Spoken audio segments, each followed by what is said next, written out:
वडोदरा की सबसे बड़ी cricket tournament V Town Heroes Cricket Cup की फाइनल मैच आयोजित हुई थी, जिसके बाद विजेताओं को इनाम देकर सम्मानित भी किया गया था। वडोदरा में V Town Heroes Cricket Cup cricket tournament का आयोजन वडोदरा पुलिस और छात्र सांसद की ओर से 8 और 9 फरवरी को करवाया गया था। इस टूर्नामेंट की फाइनल मैच इतवार को खेली गई थी। बीसीसीआई 11 और सीए लायंस 11 के बीच में यह मैच खेली गई थी, जिसमें सीए लायंस 11 की जीत हुई थी। आपको बता दें कि फाइनल मैच के बाद समारोह आयोजित हुआ था, जिसके तहत वडोदरा शहर पुलिस कमिश्नर नरसिम्हा कोमर के हाथों विजेताओं को ट्रॉफी देकर सम्मानित किया गया था। इस दौरान पुलिस कमिश्नर नरसिम्हा कोमर के अलावा अन्य उच्च पुलिस अग्रणी भी वहां पर मौजूद रहे थे।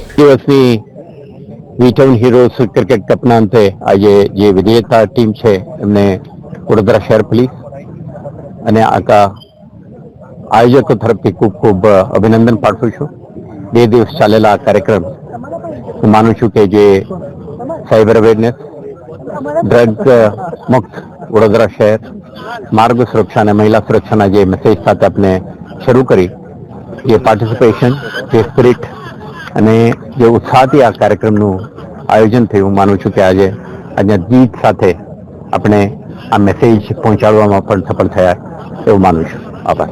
हमसे जुड़े रहने के लिए हमारे YouTube चैनल को सब्सक्राइब करें और नई वीडियो की नोटिफिकेशन के लिए बेल आइकॉन को दबाएं।